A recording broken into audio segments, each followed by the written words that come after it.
que ver con el exaltado de Dios recibiendo un nombre que es sobre todo nombre. Hoy vamos a entrar entonces al aspecto número 11. Aspecto número 11.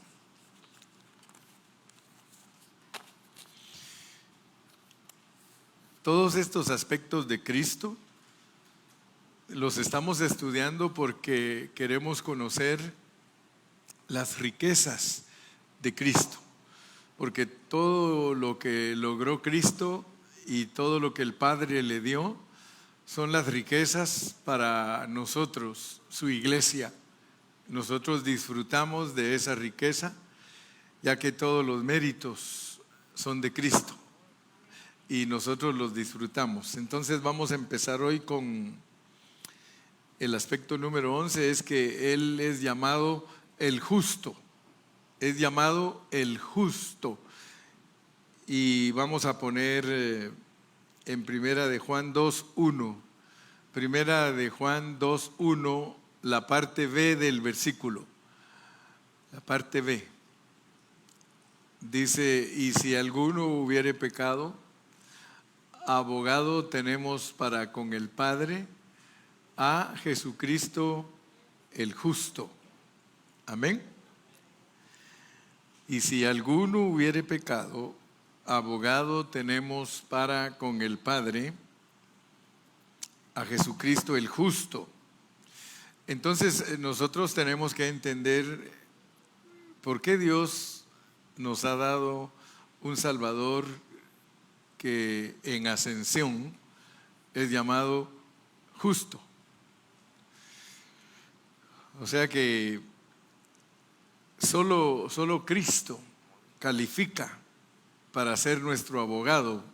Pero noten ustedes que siempre el versículo debe de interpretarse bajo contexto, y bajo contexto el justo es nuestro abogado. Nuestro abogado. Ninguna persona puede ser abogado si es injusto. No sé cuántos de ustedes en realidad han entendido lo que es ser un abogado. Ser un abogado. Todas las naciones tienen abogados y el abogado siempre defiende la causa de una persona aunque sea culpable. Si es un buen abogado, él busca todos los medios de cómo vindicar a su preso, ¿verdad?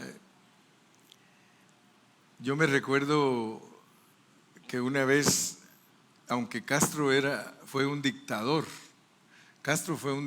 en Cuba, pero él reunía a todos los abogados de Cuba y él les decía que procuraran usar la ley para sacar a los presos políticos. Él dijo, el régimen tiene presos a los que se oponen, pero si ustedes son sabios, ustedes pueden usar la ley de Cuba para sacar a esos presos.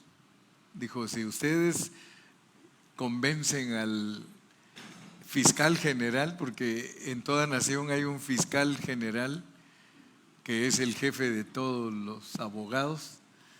Dice, si ustedes convencen al fiscal general, ustedes pueden sacar los presos. O sea que la ley condena, pero también la ley salva. Eso así funciona en la Biblia. O sea que nosotros por nuestro pecado estamos condenados por la ley. Pero la ley puede ser nuestro ayo para llevarnos a Cristo y que nosotros seamos justificados. Pero mi punto para introducirme a este aspecto es de que solo Cristo es justo. Porque para que nosotros tengamos un abogado, nuestro abogado tiene que ser justo. Nosotros tenemos una condición de pecadores y para que seamos traídos a una condición justa, debido a que nuestro Padre es justo, Él tiene que ser apaciguado.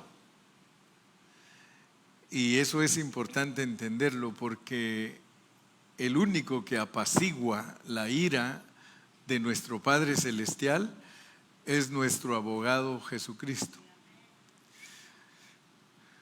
De acuerdo a la Biblia, el pecado nuestro enojó a Dios, pero cuesta entenderlo, ¿verdad? Porque ¿cómo es posible que si Dios todo lo basó en el pecado, por qué Él se enoja con nosotros al nosotros pecar? Pero así funciona pues el asunto. Yo me recuerdo y nunca se me olvida esa hermana doctora que se me acercó a mí y me dijo: hermano, después de leer muchas veces la Biblia, me dice, allá en Ecuador, me dice, después de leer muchas veces la Biblia, yo siento que Dios juega con nosotros. Así me dijo. Yo siento que lo de Dios es un jueguito que le satisface a Él. Y nunca se me olvida que le contesté: pues hermana, como usted lo quiera tomar, el asunto es que lo logre entender, porque Dios es Dios. Y perdóneme que le diga, le dije, pero Dios puede hacer lo que le dé la gana. Él no sería Dios si no hiciera lo que le da la gana. Pero no es para que nosotros nos pongamos contra Él, porque si no lo entendemos, sí nos va a pasar como les pasa a muchos. Muchos se frustran con Dios. Muchas personas, si Dios no les hace su milagro, si Dios no los sana. Yo he conocido personas que oran mucho cuando su papá o su mamá está enferma.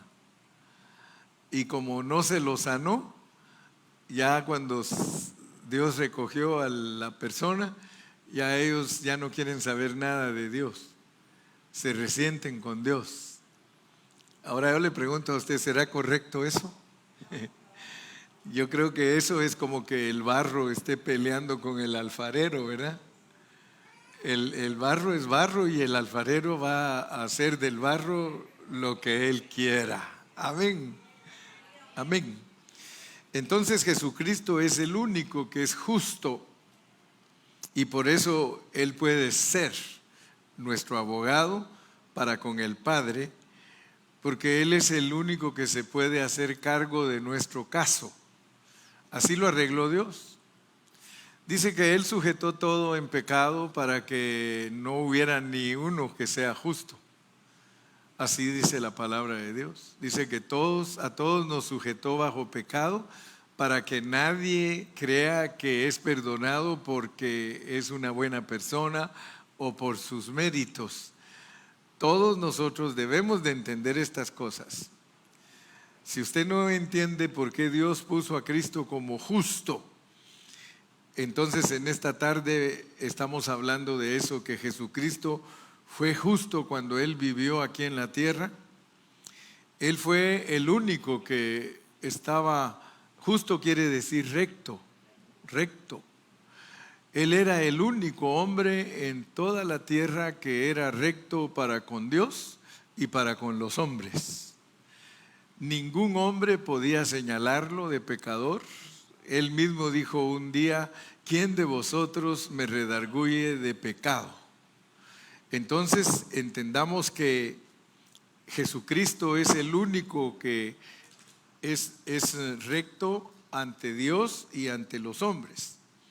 Y ahora en los cielos, Él está sentado en el trono con el Padre y Él sigue siendo el justo. Como Él ascendió a los cielos, Él hace todo justamente. Él allá en los cielos está encargado de la administración universal y Él suministra justicia a todas las naciones. Entonces Él trabaja y ministra celestialmente con justicia. ¿Cuántos dicen gloria a Dios? Solo pónganse a pensar ustedes por un momento, si Cristo estando en los cielos no actuara justamente, no podría estar Él en la presencia del Padre. Lo que está haciendo Cristo ahorita es intercediendo. Él es justo y está intercediendo. O sea que Él nos ve a todos los que estamos aquí en la tierra y de acuerdo a nuestro comportamiento, Él le dice al Padre, tenle paciencia. O sea, pónganse a pensar que Él apacigua al Padre.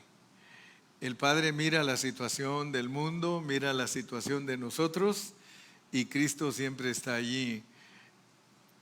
Yo me atrevo a decirles que le apacha el ojo, le dice, acuérdate que yo soy el Salvador de todos ellos. Y yo me imagino que si usáramos a Dios en antropomorfismo, es decir, que si lo juzgáramos como hombre, el Señor hablaría con su hijo y le diría, es cierto, mi hijo, yo te proveí como Salvador de ellos y no worries, you are the Savior and I respect you, porque yo mismo te puse como Salvador de ellos. Así que yo estoy contento contigo, tú eres el sacerdote según el orden de Melquisedec, tú estás aquí como un intercesor. Se recuerda a Dios de toda la ley, porque en la ley el sumo sacerdote era el que entraba una vez al año a la presencia de Dios y derramaba la sangre para que Dios perdonara todos los pecados del pueblo que habían cometido durante todo el año. Entonces debemos de entender que Cristo, cuando se habla de Él como justo, y no se te olvide, este aspecto es muy importante, que tú tienes uno en el cielo que se llama justo, o sea, tu abogado. ¿Te recuerdas de un cantito que hizo un hermano un día y dice, yo tengo un abogado que me defiende? Yo tengo un abogado que me defiende, nunca ha perdido un caso, todos los gana. Si acaso te interesa saber su nombre, Jesús se llama. Y se ponía la fiestona, yo tengo un abogado que me defiende. Yo tengo un abogado que me defiende, nunca ha perdido un caso, todos los gana. Si acaso te interesa saber su nombre, Jesús se llama. Y esos eran los coros de antes de tungo, tungo, tungo, tungo, tungo. Y alegres, ¿verdad? Porque la realidad es que ese cantito, aunque sencillo, se está cantando la verdad de la palabra. Entonces, por favor, mi hermano, ahorita que yo estoy tomando este tiempo para hablarte de tu abogado, del justo, es para que tú sepas y nunca se te olvide, porque nosotros somos un poco olvidadizos y descuidados, y el trajín de la vida y lo que nos ocupamos en nuestras cosas materiales, se nos olvida de que tenemos a nuestro representante en la corte celestial. Él todo el tiempo te va a defender, hermano. Y pues a veces nosotros ni lo creemos, ¿verdad? Porque te va a defender aunque eres culpable. Nosotros somos culpables de muchas cosas, pero el Señor dice, yo te protejo, yo te defiendo. Amén. Esa es la gran bendición que tenemos los cristianos, porque dice que si acaso alguno de nosotros ha pecado, que tiene abogado. Entonces no se nos olvide siempre, hermano, echarle mano a nuestro abogado. Como nuestro representante, como nuestro abogado en la corte celestial, Cristo es el justo. De la manera que un abogado terrenal no puede suministrar justicia si no es justo. Solo piensen ustedes la responsabilidad que tienen los jueces los jueces que juzgan a las personas aquí en las cortes. Hay cortes regulares, hay corte superior, pero noten ustedes, por ejemplo, esos 9 jueces supremos que son los que están sobre toda la justicia de Estados Unidos, ellos ninguno puede ser injusto, ninguno de ellos. No puede ser una persona torcida, no puede ser una persona que no sea honorable, porque ellos van a impartir la ley y a ellos les toca a veces hasta declarar pena de muerte para una persona. Entonces, por eso ellos son tan delicados en los juicios, pero lo que a ellos los tiene en esa posición es su rectitud. Para que pongan a uno de esos 9 jueces, tiene que pasar por pruebas severas, tiene que ser investigado de toda su vida, tiene que ser una persona muy honorable. Entonces, yo quiero que ustedes sepan que esos 9 para la ley de Estados Unidos son justos, son personas justas. Y el modelo pues es Cristo. Cristo es el que es nuestro abogado porque guarda la ley. Noten esto pues, nadie puede ser abogado si no guarda la ley. Cristo es abogado porque Él guardó la ley. Esos abogados de las cortes son abogados porque guardan la ley. Es bien raro que ustedes oigan que un juez de Estados Unidos se metió a problemas y que lo van a meter preso.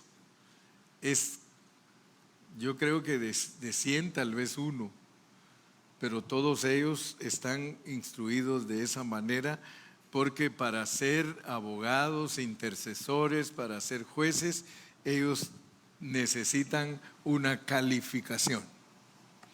¿Cuál es la calificación de Cristo para que sea tu abogado? Justo. Él es justo. Entre los hombres dice Pablo que no hay ni uno justo. No hay justo ni aún uno. Entonces nunca te olvides pues el aspecto número 11, que es que Cristo es tu abogado porque Él es justo. Pasemos al aspecto número 12. Hay una palabra que es posible que ya la hayas escuchado. No sé si no la has escuchado, pero el número 12 se llama el Paracleto. El Paracleto. O sea que el Señor Jesucristo en ascensión es el Paracleto. Y vamos a leerlo a la luz de la palabra, porque todas estas palabras que estamos analizando están en la Biblia, pero debemos conocerlas en profundidad. Por eso he tomado el tiempo para explicarles detenidamente cada cosa que es, para que así cuando leas tu Biblia sabes a qué te estás refiriendo. El Paracleto. Vamos a leer que en ascensión Cristo es el Paracleto. Primera de Juan 2:1. Primera de Juan 2:1. Hijitos míos, estas cosas os escribo para que no pequéis. Y si alguno hubiere pecado, abogado tenemos para con el Padre, a Jesucristo el justo. Él es justo para ser nuestro Paracleto. Nuestro Paracleto es amigo, amigo. Él no solamente es justo, sino que Él es nuestro amigo. Ustedes han cantado, yo también, oh, qué amigo nos es Cristo. Pero Cristo no solamente es amigo para revelarnos cosas, porque dijo, ya no os llamaré siervos, os llamaré amigos. Pero el Señor, esa palabra griega que nos traducen abogado, aquí en Primera de Juan 2:1, la razón por la cual decimos Paracleto es porque la palabra griega de abogado es parakletos, parakletos, y denota a uno que es llamado a estar con alguien que está necesitado. Noten lo que es ser un abogado, pues. Noten lo que es ser un amigo. Noten lo que es ser un paracleto. O sea que nosotros, cuando tenemos problemas, nosotros no necesitamos personas que nos condenen. Dice la Biblia, el que está en pie, mire que no caiga. Porque nosotros regularmente, siendo injustos y torcidos, nosotros le aplicamos toda la ley a las personas. Algo que toda mi vida yo le he pedido a Dios es ayudar a los hermanos y que mi ministerio no sea un ministerio condenatorio, sino ser un ministerio de restauración, un ministerio de ayudar a los hermanos, de ser para los hermanos amigo. Regularmente cuando en algunas organizaciones algún hermano comete un pecado, hacen lo que dice el dicho: de un árbol caído todos sacan leña. Y quiero decirles que nosotros debemos de examinarnos, porque a nosotros nos toca a veces juzgar situaciones. Pero si nosotros no tenemos cuidado, nosotros en vez de ayudar a las personas las destruimos. Entonces estamos estudiando aspectos de Cristo porque nosotros se supone que tenemos que estar llenos de Cristo. Cristo es nuestro paracleto. Él es llamado por Dios para estar a nuestro lado cada vez que necesitamos ayuda. Así que Él es un ayudador, es uno que ofrece ayuda legal, uno que intercede a nombre de nosotros. Así que Él es un abogado, Él es un consejero, Él es un intercesor. Entonces nosotros debemos de aplicar toda esta definición a nuestra vida, ¿verdad?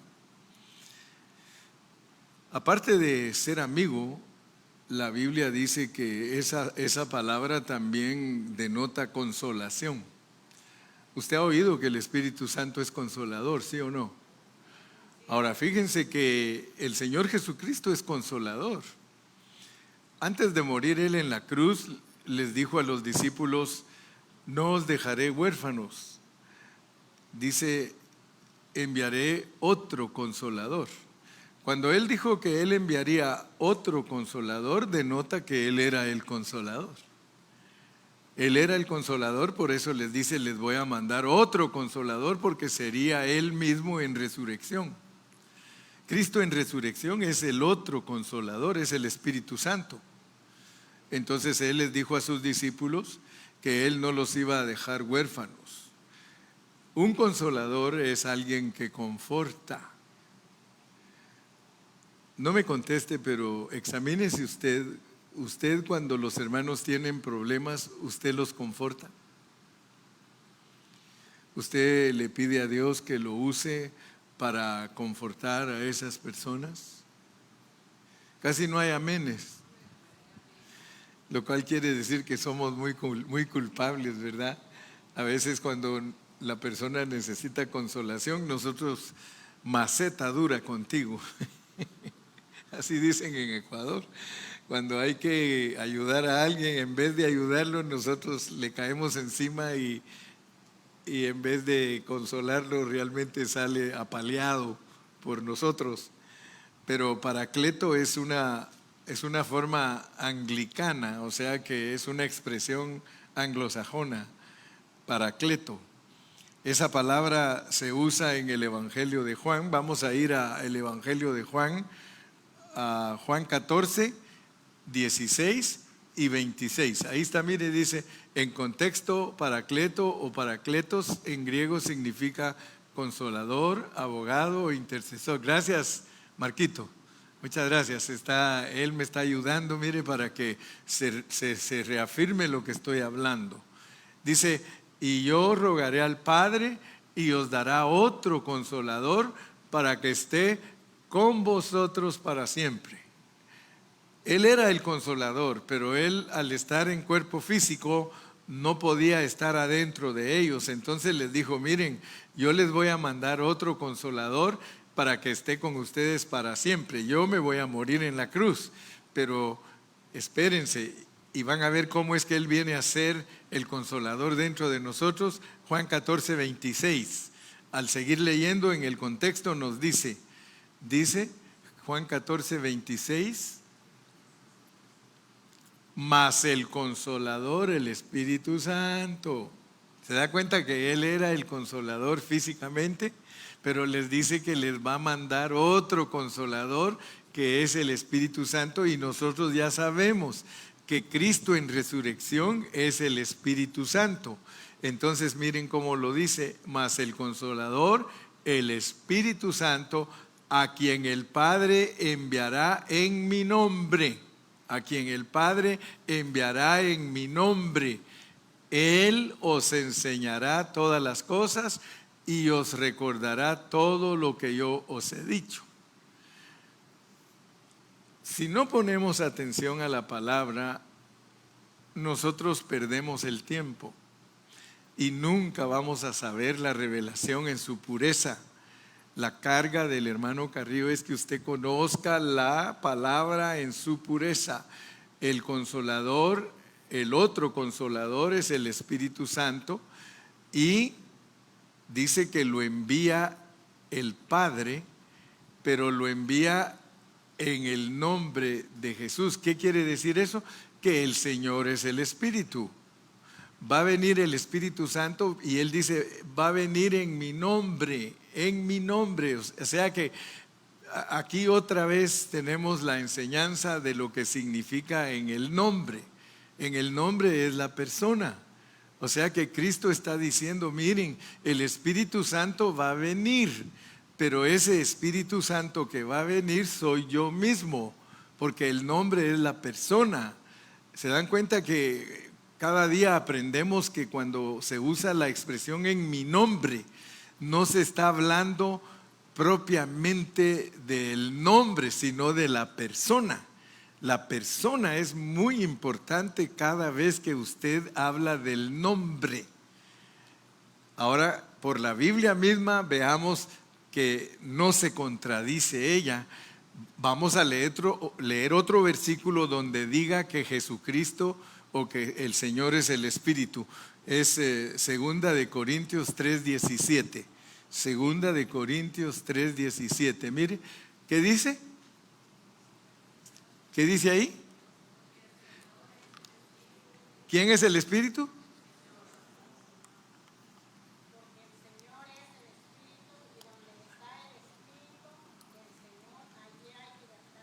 ¿Se da cuenta que no nos engaña para nada la Biblia?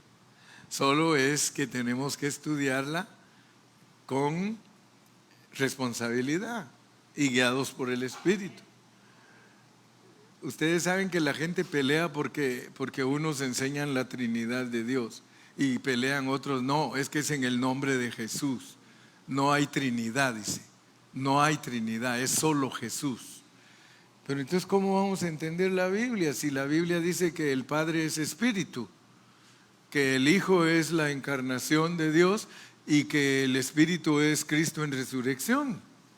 ¿Cómo vamos a explicar entonces si ese es el Dios absoluto? No es Jesucristo el Dios absoluto, Jesucristo es el Dios relativo.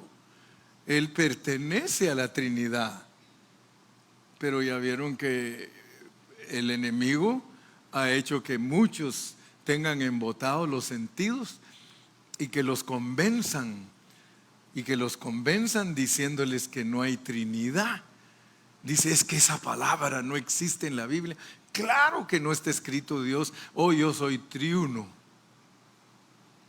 ¿verdad? Yo podría decir yo soy cuádruple, no porque tenga 4 patas, pero yo puedo decir que yo me llamo José Gilberto Carrillo Mata. Tengo 4 formas de darme a conocer. Y de hecho, me recuerdo que, por ejemplo, en la escuela, miren, yo me llamo José Gilberto Carrillo Mata. Estuve en una escuela donde todos me decían Mata. Vos Mata, vos Mata. Estuve en otra escuela donde me decían Carrillo. Carrillo. Y luego toda mi familia me decía Gilberto. Nunca me decían José, nunca, hasta que vine a Estados Unidos. En Estados Unidos yo me llamo José, porque aquí usan el primer nombre de las personas, no usan el segundo, pero en nuestros países se usa el segundo, mucho, mucho, mucho. José, Gilberto, Carrillo, Mata. De la manera que me llamaran, yo sabía que estaban hablando de mí. Pues Dios es igual, hermano. Si hablamos del Padre, estamos hablando del Hijo con el Espíritu en el Padre. Si hablamos del Hijo, estamos hablando del Padre con el Espíritu en el Hijo. Si hablamos del Espíritu Santo, hermano, estamos hablando del Padre y el Hijo en el Espíritu. Hermano, Dios es triuno. No se puede evitar, no se puede. Pero ¿por qué entonces los hermanos, por esa forma de entender la Biblia, se separan de los hermanos? Ya no eres mi hermano. Si tú crees que solo Jesús es, todo el que crea que solo Jesús es, ese sí es mi hermano. Pero si tú crees en el Padre, el Hijo y el Espíritu, tú no eres mi hermano. Gracias a Dios que esas son puras suposiciones humanas. Porque la verdad es que creas o no creas, creas en el Padre, el Hijo y el Espíritu, o creas en Cristo, somos hermanos. ¿Por qué somos hermanos? Porque lo que nos hace hermanos no es por lo que creemos, sino por lo que Cristo ha hecho por nosotros. Mas a todos los que le recibieron, a los que creen en su nombre, les dio potestad de ser hechos hijos de Dios. Yo una vez me recuerdo que había un hermano que me decía, tú no eres mi hermano. Ahí trabajaba con nosotros, Carlos y yo trabajábamos con ellos, y ellos eran apostólicos, y ellos decían, ustedes no son nuestros hermanos. Y yo por molestar le decía, ni quiero porque eres bien feo. Pero la realidad es que ellos a nosotros no nos reconocían como hermanos. ¿Sabe cómo alguna vez se animaron a decir que parecíamos hermanos de ellos? Por la forma de vivir. Porque uno de ellos era fuerte con todos nosotros, pero Carlos le dio testimonio de ser un verdadero hijo de Dios, y por eso él dijo, aunque yo nunca he creído que los trinitarios son mis hermanos, ya estoy empezando a creer como que Carlos sí es mi hermano. Pero por la manera de conducirnos, pues, nos conducíamos en todo lo que estaba de nuestra parte como hombres de Dios. Pero noten pues, quiero decirles que a nadie lo hace mejor cristiano las doctrinas, a nadie. Yo no soy mejor cristiano por lo que sé de la Biblia, no. La Biblia claramente dice que nuestra salvación es común. Si quieren vamos a Judas, pero no nos vayamos a ahorcar. Vamos a Judas y vamos a leer en el versículo 1. Ya saben que Judas solo tiene un capítulo. Miren cómo dice Judas, pues, Judas 1:1. Judas 1:1. Judas, siervo de Jesucristo y hermano de Jacobo, a los llamados, santificados en Dios Padre y guardados en Jesucristo. Versículo 2. Misericordia y paz y amor os sean multiplicadas. Número 3. Amados, oigan esto pues, porque esto le ayuda a usted para no despreciar a ningún cristiano. Amados, por la gran solicitud que tenía de escribiros, ¿acerca de qué? Yo les pregunto a ustedes, ¿cuándo algo es común? ¿Cuándo algo es común? Cuando todos lo tienen. Mire, para Pedro la salvación es común. Todos los creyentes, hermanos, sean de la denominación que sean, si son creyentes, la salvación es común. Es común. Y mire cómo es que se logra. ¿Cómo se logra esa común salvación?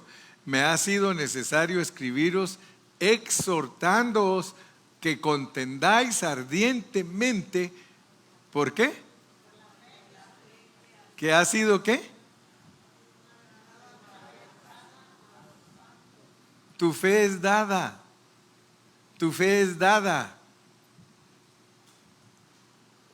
¿Qué significa que es dada? Que te la dieron. que no es tuya, es la fe de Jesús. Y la fe de Jesús te da una común salvación. ¿Por qué? Porque la fe te la dieron, es para que creas, para que creas. Así que hasta tu creer ni siquiera te pertenece a ti. Ningún cristiano puede presumir que tiene fe por su propia cuenta. Todos tenemos que saber que la fe que tenemos para creer en Cristo nos fue dada por Dios. Nos la da y entonces nosotros creemos y nos da común salvación. Todo el que es creyente, escuche bien, todo el que es creyente. Ahora, ¿cuál es el creyente? Juan 1:12, mas a todos los que le recibieron, a los que creen en su nombre, les dio potestad de ser hechos hijos de Dios. Entonces, gracias al Señor que sí estamos entendiendo, ¿verdad? El Paracleto. ¿Sí estamos entendiendo el Paracleto, hermano? Leamos otros versículos más. Juan 15:26, porque mire, en Juan 14:26 dice que Cristo envía el Espíritu, pero para que usted entienda más de la Trinidad, ahora leamos 15:26. Pero cuando venga el Consolador, a quien yo os enviaré del Padre. Fíjese pues, si usted no le pone atención a Jesús, hermano, usted nunca va a entender la Biblia bien. Póngale atención a Jesús. Jesús le dice por un lado, en el 14:26 Jesús dice: yo no los dejaré huérfanos, les voy a mandar el Espíritu Santo. ¿Sí o no? Pero ahora dice que lo manda del Padre. Entonces, ¿cómo estamos? ¿Lo das tú, Jesús, o lo da el Padre? Es que ellos dos son el mismo. El Padre y el Hijo son el mismo, porque el Dios de nosotros es triuno. Entonces el Espíritu Santo nos lo da Cristo. ¿Por qué? Porque lo envía del Padre. Como Padre dice, ahí se los doy, ahí lo envío como Padre. Pero ahí se acuerdan que Jesús dijo: yo y el Padre uno somos. Entonces yo lo envío como Padre, así que yo se los estoy mandando, pero se los doy como hijo, pero se los envío como Padre. ¿Cuántos estamos viendo? Se cierra el círculo. O sea que es bonito esto, hermano, esto es maravilloso, pero se da cuenta usted que para entenderlo hay que estar estudiando y estudiando y estudiando, porque si no, cualquiera nos vacila, cualquiera nos mete doctrinas, hermano. ¿Y qué resultamos? Religiosos. Aquí no estamos produciendo ninguna religión, ningún credo, ninguna manera de creer humana. Estamos estudiando la palabra para ser cristianos genuinos, para ser cristianos puros, para ser cristianos claros como el agua, cristalinos como el agua. Amén. 16:7, Juan 16:7. 16:7. Pero yo os digo la verdad, os conviene que yo me vaya, porque si no me fuera, el Consolador no vendría a vosotros, mas si me fuere, os lo enviaré. Entonces él está hablando de irse a la cruz, porque cuando él se vaya a la cruz en resurrección, él es el otro Consolador. Él es el que va a entrar dentro de los cristianos. Por eso dice: si me voy, yo regreso. Porque si no me fuere, el Consolador no vendría a vosotros, mas si me fuere, os lo enviaré. Entonces él está hablando de irse a la cruz del Calvario. Y para terminar hoy, porque ya el tiempo se me fue, yo quisiera que ustedes vean por qué nosotros como Ministerio Pan de Vida estamos fuera de la tradición cristiana. Porque la tradición cristiana enseña mal la Biblia, muy mal, muy mal. Quiero que analicemos unos versículos solo para que ustedes vean que si uno no tiene cuidado, uno lleva en sí mismo convicciones de algo que no es cierto. Vamos a leer San Juan 14 desde el 1 despacito, y con eso voy a terminar hoy. Pero quiero que vean, pues, porque nosotros nos movemos entre cristianos de todos colores y sabores. y tenemos que estar bien claros. La mayoría de cristianos no sabe esto. Yo me atrevo a decir que el 90% de los cristianos creen este pasaje en una forma equivocada. Mire, Jesús, aquí está hablando Jesús y le dice a sus discípulos: no se turbe vuestro corazón, creéis en Dios, creed también en mí. Ahora vea lo que les dice, versículo 2. En la casa de mi Padre muchas moradas hay. Si así no fuera, yo os lo hubiera dicho. Voy pues a preparar lugar para vosotros. Fíjese pues, el Señor Jesucristo les está diciendo a sus discípulos que Él, en la casa del Padre hay muchas moradas. Entiendan que está hablando en parábola, no está hablando en un hablar sencillo. Está hablando en parábolas porque la tradición cristiana cree que lo que está diciendo Cristo es que en el cielo, o sea que la tradición cristiana a este pasaje le dice que la casa del Padre es el cielo, pero eso la Biblia no lo enseña así. La Biblia dice que el cielo es el trono de Dios y que la tierra es el estrado de sus pies. Pero los cristianos tradicionales, debido a estas enseñanzas inexactas, ellos creen que está diciendo que en el cielo hay casas. Y por eso creen que el Señor Jesucristo está diciéndoles que les va a ir a hacer una casa. Y ustedes saben que yo no estoy mintiendo. La mayoría de los cristianos tradicionales dicen: un palacio tengo allá más lindo que el sol. Yo tengo una casa, o Cristo está haciendo una casa por mí. Pero hermanos, si usted no entiende que en este pasaje lo que está hablando Cristo es de ir a la cruz, porque la casa de Dios somos nosotros, la iglesia, y nosotros somos la morada de Dios. En la casa de mi Padre, que es la iglesia, muchas moradas hay. Aquí están las moradas del Espíritu Santo. Si no fuera así, yo los digo, pero se va a ir a preparar lugar, se va a la cruz. Versículo 3. Y si me voy y preparo lugar, yo le puedo decir con toda honestidad y con toda claridad que está hablando de ir a la cruz para regresar como el Espíritu Santo para que sus discípulos se vuelvan la morada de la casa del Padre. Dice: y si me fuere, yo vendré otra vez y os tomaré a mí mismo, porque lo que voy a hacer al regresar como Espíritu es que donde yo estoy, ustedes también van a estar, porque voy a entrar en ustedes. Versículo 4. Y sabéis a dónde voy y sabéis el camino. Fíjese qué tremendo. El Señor creía que al decirles en parábola que ellos estaban entendiendo, pero ellos no estaban entendiendo, como tampoco entendieron los cristianos tradicionales. Verso 5. Y le dijo Tomás: Señor, no sabemos a dónde vas. ¿Cómo pues podemos saber el camino? Y luego les dice Jesús: yo soy el camino y la verdad y la vida. Nadie viene al Padre sino por mí. Entonces lo que les está diciendo: en la casa de mi Padre muchas moradas hay. Si así no fuera, yo os lo hubiera dicho. Voy a ir a la cruz, voy a preparar el lugar, porque yo voy a regresar a ustedes, me voy a soplar en ustedes y ustedes van a recibirme a mí como el Espíritu Santo. Yo voy a morar en ustedes, y entonces donde yo esté, van a estar ustedes, y donde ustedes estén, voy a estar yo. Aquí podríamos meter Hebreos 3:6. Hebreos 3:6, por favor, Marquitos. Hebreos 3:6, mire lo que dice: pero Cristo como hijo sobre su casa, la cual casa somos nosotros. La cual casa somos nosotros. Pero la mayoría, y mire, en los velorios y en los entierros, usted se da cuenta que los hermanos no conocen la Biblia. Empiezan y dicen: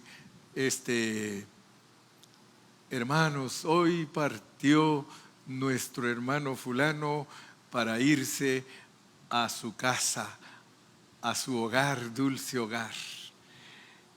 Hermano, la Biblia, usted tiene que enseñarla bien, por favor.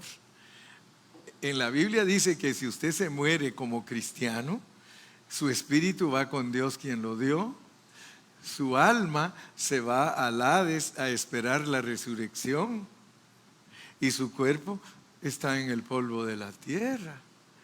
Esa es la pureza de la Biblia. Pero lo que pasa es que la mayoría de cristianos estudia la Biblia bajo ministerios que no la entienden. Y por eso tenemos tantos problemas de división. Un cristiano no quiere al otro porque no creen igual y se pelean y son capaces de matarse. Usted sabe que han habido hasta guerras de cristianos, donde cristianos matan cristianos porque no creen igual. Usted me va a decir a mí, hermano Carrillo, usted está exagerando. ¿Quién dice? ¿Acaso no mató Caín a Abel porque no le gustaba la forma que presentaba su ofrenda a Abel? Él quería que Abel presentara la misma clase de ofrenda que él. Entonces, hermano, esto de la religión es peligroso. Esto de la religión y la convicción es peligroso porque la gente se desune porque no está de acuerdo. ¿Cuántos entendemos entonces que Cristo es nuestro Paracleto? Cristo es nuestro amigo. ¿Sí? El Señor Jesús es nuestro abogado, nuestro amigo, nuestro intercesor. Entonces Cristo como nuestro Paracleto, Él es nuestro abogado, Él es nuestro abogado espiritual. Y hay muchas escrituras que podemos usar para comprobar. Y lo más importante es que nosotros necesitamos ese abogado. Do you agree with me? ¿Está de acuerdo que necesitamos nuestro abogado? Amén. Muy bien, entonces yo ya terminé mi tarea de hoy. Siempre les digo así, ¿verdad? Ya terminé mi tarea porque yo siempre lo tomo como mi tarea. Siempre le pido a Dios bendecirlos con la palabra. Le pido a Dios que ustedes puedan ser edificados y que salgan de aquí bendecidos, conociendo. Dice, y conoceréis la verdad, y la verdad ¿qué? Os libertará, os dejará libres. Eso significa que cuando usted conoce la verdad en su pureza, usted es una persona libre, porque usted conoce todo esto. Vamos a hacer una oración para darle gracias a Dios porque estudiamos.